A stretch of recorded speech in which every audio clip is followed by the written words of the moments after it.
तो सोचा है कभी कि भारत जैसे इतने बड़े देश में आखिर व्यवस्था बनी कैसे रहती है? जाहिर है कानूनों के जरिए। लेकिन कौन से कानून? देखिए, भारतीय दंड संहिता यानी आईपीसी हमारे समाज को दो बड़े तरीकों से सुरक्षित रखती है। तो चलिए आज इन्हीं दो तरह के कानूनों पर जरा और गहराई से बात करते हैं। सवाल थोड़ा सा कॉम्प्लिकेटेड लगता है ना भाई। एक तरफ तो लोकतंत्र में विरोध करने का हक है, लेकिन दूसरी तरफ देश की सुरक्षा की भी तो जिम्मेदारी है। तो फिर कानून इन दोनों के बीच की वो पतली सी लकीर कैसे खींचता है? आइए इसी पहेली को सुलझाते हैं। चलिए इसको एक आसान से एग्जाम्पल से समझते हैं। मान लीजिए कि हमारा समाज एक घर है। अब कुछ कानून तो हैं जो इस घर की नींव को बचाते हैं, मतलब वो ढांचा जिस पर पूरा घर टिका है। और फिर कुछ दूसरे कानून हैं जो लिविंग रूम में शांति बनाए रखते हैं, ताकि घर के अंदर की छोटी मोटी बहस हाथापाई तक ना पहुंचे। ठीक है, तो शुरुआत करते हैं उन कानूनों से जो हमारे इस घर की नींव यानी कि देश की बुनियाद को बचाते हैं। ये वो अपराध हैं जिन्हें सीधा राज्य के खिलाफ माना जाता है। इसका सीधा सा मतलब ये है कि ये वो हरकतें हैं जो सीधे देश के वजूद पर हमला करती हैं। ये भारत की सरकार, उसकी अखंडता और उसके अस्तित्व को ही चुनौती देती हैं। और जाहिर है इसलिए कानून इन्हें बहुत ही ज्यादा गंभीरता से लेता है। अब इसके दो सबसे बड़े उदाहरण हैं युद्ध छेड़ना और राजद्रोह। युद्ध छेड़ने का मतलब सिर्फ बॉर्डर पर जंग लड़ना नहीं होता, बल्कि देश के अंदर सरकार के खिलाफ हथियार उठा लेना भी इसी में आता है। जैसे कि 2005 का जो संसद हमला था, अदालत ने उसे सिर्फ एक आतंकी हमला नहीं बल्कि युद्ध छेड़ने की कार्यवाही करार दिया था। सोचने वाली बात है ना? और देखिए, राजद्रोह जैसे कानूनों की सबसे दिलचस्प बात यह है कि ये कोई पत्थर की लकीर नहीं है। समय के साथ इनकी परिभाषा, इनका मतलब बदलता रहता है। जैसा कि इस टाइमलाइन पर हम देख सकते हैं, 1897 में तिलक के केस में सिर्फ असंतोष भड़काने को ही राजद्रोह मान लिया गया था। लेकिन 1962 में सुप्रीम कोर्ट ने कहा कि नहीं, इसके लिए हिंसा या सार्वजनिक अव्यवस्था को उकसाना जरूरी है। और ये बहस आज भी चल रही है। तो अब नींव की बात हो गई, चलिए घर के अंदर चलते हैं, लिविंग रूम में। ये वो कानून हैं जो समाज के अंदर की रोजमर्रा की शांति और सद्भाव बनाए रखने के लिए बनाए गए हैं। यहां मकसद देश को बचाना नहीं, बल्कि मोहल्ले में, शहर में शांति बनाए रखना है।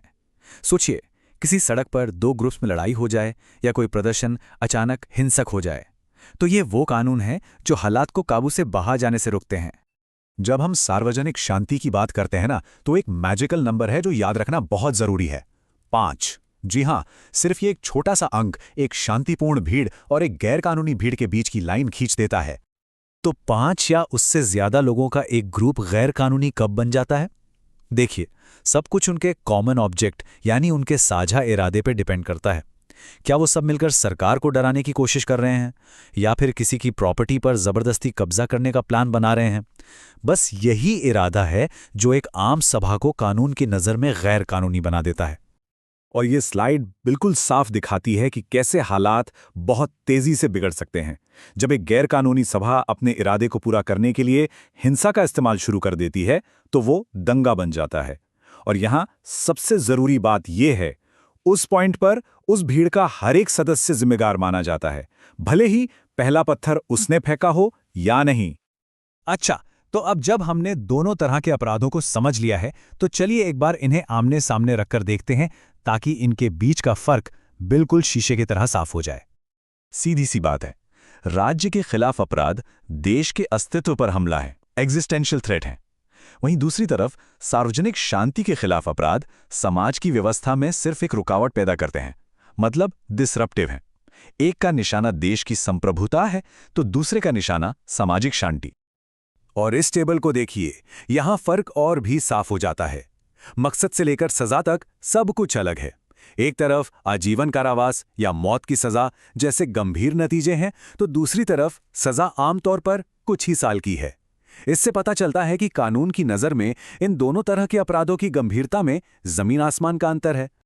तो आखिर में ये सब हमें कहाँ ले जाता है? ये हमें उस बहुत ही जरूरी और नाजुक संतुलन की तरफ ले जाता है जिसे हर लोकतंत्र को साधने की कोशिश करनी पड़ती है। ये हर लोकतंत्र के दिल में बसा एक क्लासिक डिलेमा है। हम सबकी सुरक्षा के लिए हम अपनी कितनी आज़ादी को दांव पर लगाने को तैयार हैं? और यही वो जगह है जहां अदालतों का रोल सबसे इंपॉर्टेंट हो जाता है। वो ये पक्का करने की कोशिश करती हैं कि इन ताकतवर कानूनों का गलत इस्तेमाल ना हो। जैसा कि 1962 के इस ऐतिहासिक फैसले का ये हिस्सा दिखाता है, असली लकीर तब खींची जाती है जब कोई बात हिंसा भड़काती है या सार्वजनिक व्यवस्था को खतरे में डालती है, सिर्फ इसलिए नहीं कि कोई सरकार से सहमत नहीं है। तो इस पूरी चर्चा का निचोड़ क्या है?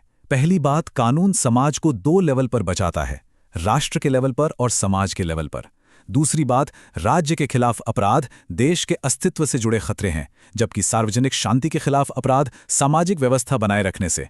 और तीसरी और सबसे अहम बात, असली चुनौती हमेशा इन सुरक्षा उपायों और हम नागरिकों के मौलिक अधिकारों के बीच सही संतुलन बनाने की होती है। तो अंत में हम सब इस एक बड़े सवाल के साथ रह जाते हैं। आज के इस तेज रफ्तार डिजिटल दुनिया में जोशीले विरोध और असली सार्वजनिक खतरे के बीच की वो पतली सी लकीर आखिर कहाँ खींची जानी चाहिए? इसका कोई आसान जवाब नहीं है, और ये एक ऐसा सवाल है जिससे हर समाज को, हर पीढ़ी को लगातार जूझना पड़ता है।